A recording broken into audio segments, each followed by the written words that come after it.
Hello, Gemini, Sun, Moon, Rising, and Venus signs. Welcome to your tarot reading here at the Intuitive Teacup. My name is Annie. I'm happy to have you all out there. This is going to be a tarot reading / astrology talk. It's going to be kind of front loaded with some astrology stuff. I just feel guided to do that this week because it's a juicy week in astrology. We have a lot of stuff to actually look forward to. The month of April has been kind of tricky. There's been a lot of, just crazy stuff happening, but May looks much better. We have stuff to look forward to and enjoy in May. So, if you did happen to enjoy April, good for you, more power to you. If it's been a struggle, I'm happy to relay some messages that things are going to have a little bit more ease. We're going to be able to get back on track for a lot of reasons, which we're going to talk about. Second half of this will be tarot. That being said, if stuff comes out while I'm talking, I'm happy to read for it. But per usual, come into the reading, this video in general, with an open heart, an open mind, a desire to learn something to better yourself, better your situation. If the messages that come through don't resonate, please release them. Assume they're going out to someone else who needs to hear it, and it might just resonate for you in the future. So again, be open to that. Do remember you are accountable and responsible for all your own actions and decisions. Let's set the intention to get anyone watching this video, particularly placements in Gemini, Sun, Moon, Rising, and Venus signs, some clear, helpful, and insightful messages for wherever they are currently at on their spiritual path. And last sort of advice here is make sure you watch your rising sign this week, especially because I'm throwing in little bits of astrology knowledge. It's more likely to resonate for you if you watch your rising sign. So that's a quick Google search. You need to know your place, time, and location of birth, and it will generate a birth chart for you. You want to look at the video corresponding to your rising sign or whatever zodiac sign is in your first house of your birth chart. So if that's all too complex for you, no worries. Watch whatever video you feel guided to watch. All right, so for my Gemini risings, happy Taurus season. So there's a lot of illumination going on in your 12th house, which is things that are typically hidden to you. It's on sort of that spiritual service axis, the Virgo Pisces associations. But for you, Taurus fills your 12th house. So with the sun moving there, there's more focus being put on you doing things behind the scenes, maybe enjoying some time away from the people, spending more time with your faith, with your spirituality, or anything really to do with sort of like escaping the masses, if that makes sense. Spiritual service in some capacity. And with Venus moving into Taurus, which is an exciting transit because Venus likes to be in Taurus, there's a very strong possibility that you're actually going to enjoy this time away. It's not going to feel like, you're missing out, especially for Gemini risings, right? You're such a social sign. That being said, it's like taking some time out to rest, to maybe do some creative hobbies or creative pursuits behind the scenes. Maybe, with Venus, there can be the idea of connecting and romance, but even so, it could be something that maybe you're not really bringing forward to the public, announcing the relationship. It might be something that you're kind of keeping to yourself, and it's personal and it's private, but there's something enjoyable about that. You don't feel like you have to blast it on social media. That being said, you could also meet somebody, whether it's a friend or a partner or a coworker, who has similar interests in sort of, again, more spiritual type things. Maybe you meet them at church, maybe you meet them at temple, maybe you meet them at, I don't know, even 12th house can be, I don't know, I kind of associate, like prisons, hospitals. I know that's kind of like a weird way of phrasing it, but it's like not mainstream society. It's like people who are on the fringes or the edges of society, people who are maybe like hidden away or kept away. And I don't mean that in either a negative or positive way. That's just like the 12th house connotations. It's not super visible. So there's something about connecting with people privately, I suppose. We did have that Jupiter-Uranus conjunction fairly recently, again, happening in the sign of Taurus. So in your 12th house, Jupiter wants us to grow and expand. So there could be an increased interest in spiritual matters. And with Uranus, there's something about needing to break free or to liberate oneself from something that is inhibiting your growth. But in theory, that could be an exciting transit. It's breaking away from old things. Possibly something to do with like the psychology behind money. For some of you, I think that might be coming to light a little bit. We had the full moon in Scorpio as well, which rules your 6th house. It was squared by Pluto in Aquarius. So something about your daily rituals, your daily habits, your daily routines, or especially your daily work life it might be undergoing a very powerful transformation because your values, your ideas, your belief systems about that area in your life is again undergoing transformation and changing. And so you're having to kind of you're probably getting out of your comfort zone, but you're kind of having to find new footing based on how you're going to move forward in the world because of some sort of strong held belief. Again, it possibly has to do with spiritual pursuits. It may even have to do with studying, educational matters, traveling, wanting to be more worldly, to be international, to see and experience new things. That's all ninth house stuff. So yeah, that might be more of a focus in your life in the coming, I'd say in the coming years. I mean, Pluto's going to be there for quite a while. So last but not least, well, actually two more things quickly. Mercury is no longer in retrograde. Amen. In Aries, I don't know if you guys have felt it, but being a Gemini, being ruled by Mercury, I'm sure it's been a little bit of a messy time for you guys. Not necessarily, but anyway, it's starting to move forward. It has been retrograding in your 11th house, ruled by Aries. So long-term plans, goals for the future, your hopes, your dreams, your wishes, even connections with friendships may have been undergoing some sort of reinvention or needing to revisit conversations or recreate something, to redo anything with an RE, right? The retrograde brings us back to adjust something that isn't really working so that then when it moves forward, goes direct, we can kind of get back on track. Mentally, it can be kind of like a cluster F, if you know what I mean. Especially in Aries, it's like rapid fire ideas, but not necessarily knowing how to move forward with them. So yeah, in Aries, it's been sort of what I view as sort of cyclical thoughts, but they don't really get us anywhere because of the retrograde. Mercury is about to go direct, so that's very helpful. And then Mars moving into Aries. Mars likes to be in that natural home sign of Aries. And Mars is all about our action, our endurance, our energy, our willpower, our ability to move forward.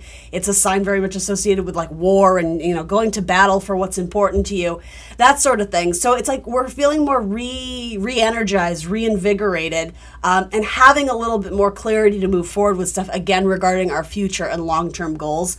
Again, in the month of May. So that's something to look forward to if you have sort of been struggling with, honestly, the deeper meanings of life. With all that action, your 12th house, your 11th house, again, the Pluto stuff squaring the last full moon about work and daily ritual and daily life.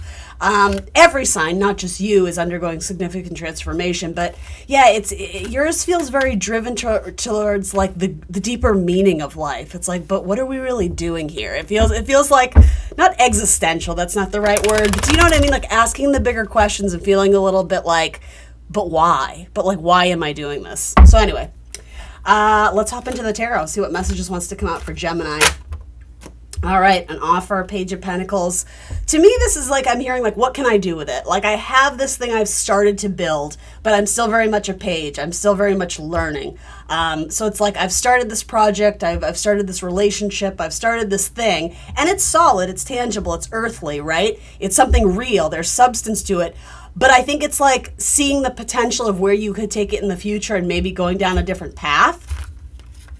This may also have to do with your children sometimes when pages come out, or again, student energy, student energy, educational study. So you have an idea, but you're feeling blocked, it seems the forces that be or the powers that be, it feels like you're getting a no in response. And that may be coming from a person who you may view as in power over you. Maybe it's a boss figure with the Queen of Wands. I don't know, someone that contributes or controls your money. Maybe it's your wife. I don't know. It feels like we've reached some sort of blockage or a barricade, or we've hit some sort of wall of hey, I have this really cool idea and I'm really enthusiastic and excited about it, and think of all the great things we could do here, but then you're getting someone who's no, and turning their back to it, the Queen of Wands. So I don't know which one you are, Gemini. This for a very select few of you, this may be a relationship between you and your child wanting to do something, and I'm going to be honest, you're being very close-minded to this idea, if that's the case. Because I don't know, for some reason I'm seeing this, it's gold, it's yellow, it's bright, it's warm. There actually is a good idea here, but someone isn't seeing it. Now, if this is you, and it might be, it's almost like the oppositional force here, this person, they're viewing you as immature or just I don't know. They're sort of being very dismissive, but to me, it's especially if you're the Page of Pentacles here, you're not being told no forever. You're being asked to go another route, because ultimately, if this person is blocking your dreams, right, 11th house stuff, your goals, your plans for the future, how you want to take the seed and nurture and grow it, if this person's like, no, you can't do that, I don't think it's the universe saying no, you can't. It's saying you have the wrong audience here. This is the wrong person that you're seeking advice or guidance or mentorship from, or maybe it has to do with seeking approval from someone, right? Or wanting the applause, or seeking approval, especially from like a strong fire sign energy. It could be a female, but Aries, Leo, Sagittarius. Maybe it has to do with your boss. Maybe it has to do with your mother. I don't know. I think it's I've been saying this to a lot of signs, so the metaphor is substantial here. It's like if God closes a door, he opens a window, or he, she, whoever, source, spirit, universe, whatever you believe in, right? So it's almost like we're starting to understand, okay, this door is closing, so like where's my window? Like where's my exit strategy here? Because I don't think you're being asked to give up on this, because I think it means a lot to you. I think it's very precious, whatever this pentacle represents to you. It's something that absolutely has the potential to grow. Because it's earth energy, though, you have to remember it might not be a Cinderella story. It might not be an overnight success story. It's going to take time and patience and dedication and loyalty, right? Acorns to oak trees. It doesn't necessarily happen overnight for most people.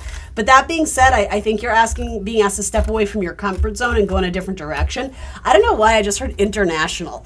So for some of you, it may involve like metaphorically uprooting this little seed and putting it in new soil elsewhere. So maybe some of you are moving locations. Maybe you're moving to a different branch, a different job. Maybe you're moving houses. Maybe you are taking your product online and seeing what how it would do in other countries, or how it would perform on other channels, via new media or something like that. You're being asked to take this and bring it to like kind of quote unquote new lands, whatever that means symbolically.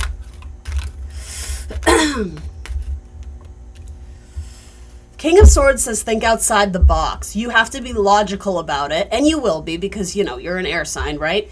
But with that, there's almost like you have to make some sort of final decision and stick to it. I think what can sometimes trip you up is that sort of Gemini is being able to see both sides of the coin. And that serves you in many ways. But in this, it's almost like you have to make a very firm, very stern decision of like, this is how I want to proceed with this opportunity or this chapter, whatever this is. And that's that. Like, I've decided, so if this person doesn't see the potential, well, then they're not my person, or they're not my collaborator, they're not my boss. The King of Swords, though, it's Aquarian energy, so it is about bringing groups of people together. There's a linking, there's, again, connection to the 11th house, friendship, groups of people, societies, groups of people that may support you in this endeavor, whether they're business partners or not, or maybe it's just, casting a wider net and seeing what kind of bites you get back. Maybe this has to do with putting yourself out there to date again, right? I mean, if that's the case, that's fine. The metaphor still stands. But rather than trying to prove your value and your worth to potentially this fire sign, it's like you never had to do that. If they don't see your value, well, then they're not your person, right? It doesn't diminish your value. It just says, again, like you're kind of barking up the wrong tree. Yeah, with the King of Swords, though, it's like long-term future projections, making plans for the future, but then making reasonable steps and goals on how you're going to achieve it, not just being like, dreamy, wouldn't it be nice, someday I'll do this. This is like, no, we got to hunker down and make a game plan here. And again, thinking outside the box. Aquarian energy brings a very unique, untraditional, different perspective to something. And again, something about that Jupiter-Uranus conjunction is like speaking to me here. Let's see. Jupiter does rule your 7th house of long-term contracts and partnerships. So some of you may be getting out of a contract, whether, again, romantic, business, whatever, that it's just not serving you. If anything, it feels very constrictive, like someone's trying to put you in a box, and like that's the last thing Aquarian energy wants. Aquarian energy is always the maverick. It's always the different one. It's always like the unique, the alien, the untraditional, the different. And so maybe that's the idea that you have going here, and maybe again you're trying to cater to the needs of other people, but in that you may sort of be self-sacrificing or completely like losing yourself in the process, or losing sort of the original intention and idea of what you were trying to do with this idea or whatever it is, right? I'm speaking in metaphors here, but Yeah, it's like abandoning yourself in the process to meet the standards and needs of other people, when it's saying you just need to find your people. I don't think it's very anti-conformity. That's very King of Swords. He does what's right, he does what's true, he does what's logical. But I mean, just here's the Gemini side of that. What's logical to them isn't always logical to you, and I think you're being told to not abandon yourself in the process of whatever it is you're trying to grow. Because ultimately, whatever it is you're trying to grow, it's a reflection of you. Yeah, this is taking this idea, this seed, this whatever, new places. The Chariot energy, it's similar to like a Knight energy, right? There's a vehicle, there's mobility. It's like we have to bring it to new people, new lands, new faces, introduce it to new people, taking it on the road, new venues, new areas, new arenas, I don't know what it is. I'm always getting like musician vibes here. Yeah, and then you have the Four of Cups. So the Four of Cups, it's funny, it's falling under the Queen of Wands. There is kind of this complacency of like, there does seem to be sort of a soft rejection here with the Queen of Wands. It's like you're offering this cup for them to sip from. You're like, oh, it's so delicious. It's so good. You got to try this. You're really going to love it. And they won't even try it. They're not even willing to consider it. Part of it may have to do with ego, but part of it is because they're distracted by something else. This is starting to feel romantic. To me, it's like, again, like barking up the wrong tree in terms of trying to get someone to see you and acknowledge you and be like, hey, like I'm a really cool person. If you could only see that, you should definitely go on a third date with me. Because it's like you're metaphorically listing off your resume to someone. It's like they can't see it, and that has nothing to do with you. It's not a reflection of you. It's a reflection of them. And I'm gonna say like narrow-mindedness. That's what's coming through. Yeah, if this is romantic and you're trying to pursue someone and you're just kind of getting, I don't know if they've blocked you per se, or you're just kind of getting this vibe of like they're cautious, they're suspicious, they're throwing up their walls, they're emotionally unavailable. They're probably still stuck on their ex with judgment coming through. They probably have another person that made them feel like they didn't have enough worth. And so I don't know. I don't know if they're necessarily playing games. I mean, I will say with the Queen of Wands, she likes attention. He, she, whoever, whoever this is, they like the attention, but it doesn't necessarily have the staying power per se. It's Aries energy, so it loves to start something. Occasionally it could be a little bit love bomby, like, oh my God, this is going to be great, and I love you so much, and let's plan a weekend together. And then you're like, hey, how about those weekend plans? And they've already forgotten. And I'm not saying that's true for a certain zodiac sign. I'm saying with what's going on in here, right? I'm not throwing anyone under the bus, but yeah, this seems like they may be stuck on their ex, or they're still tying up loose ends from another project, another chapter in their life. They seem to be focused on other people. Yeah, they're missing somebody. They may even have certain responsibilities to their family, their parents, their own children right now, and that's sort of gumming up the works in terms of you guys getting together. But I don't know. I don't feel a good vibe here. You guys are on completely different levels. There might be quite an age difference here too. It certainly doesn't have to be, but yeah, instead of trying to convince somebody to sip from your cup, it's like find somebody who asks you first, who initiates that, like, asking you out or wanting to talk about your job or your resume or whatever. You just have to be authentic. You just have to shine your light, and like you're gonna catch the right one that way. All right. For Gemini Rising specifically, Gemini Sun, Moon, Rising, Venus. We'll end it with an animal card. So this says Wombat Spirit, be at home. I think this talks about authenticity too, being at home in yourself. You do have a strong card connected to Cancerian energy, the zodiac sign of Cancer, right? Which is all about the home. It also does have a connection to like motherhood and what you nurture. I think right now you're being asked to nurture either yourself. Well, always nurture yourself, right? You can't pour from an empty cup. But nurture your own ideas, foster your own ideas to bring them to light, to bring them into greater being. Again, that strive to break away and do something different with Uranus and Jupiter, to grow, to expand, to go international, to find new connections, new relationships. Even your 10th house is ruled by Jupiter, right? That Pisces stuff, and you do have Saturn moving through there. So it's forcing you to show up and be responsible in a new sort of way. But again, with Pisces, it can be kind of fickle because it doesn't like to do the Saturn stuff. So there's a period of adjustment here. But again, if you're getting no's or rejections from certain people, don't take that as a reflection of what you're trying to do. It just means you haven't found the right audience or the right collaborator yet. All right. Geminis, that's what I got for you. Thanks for joining me today. Please like, share, subscribe. If you want more content from me, I'm on Instagram and Facebook, and I will see you very soon for more tarot. Bye, guys.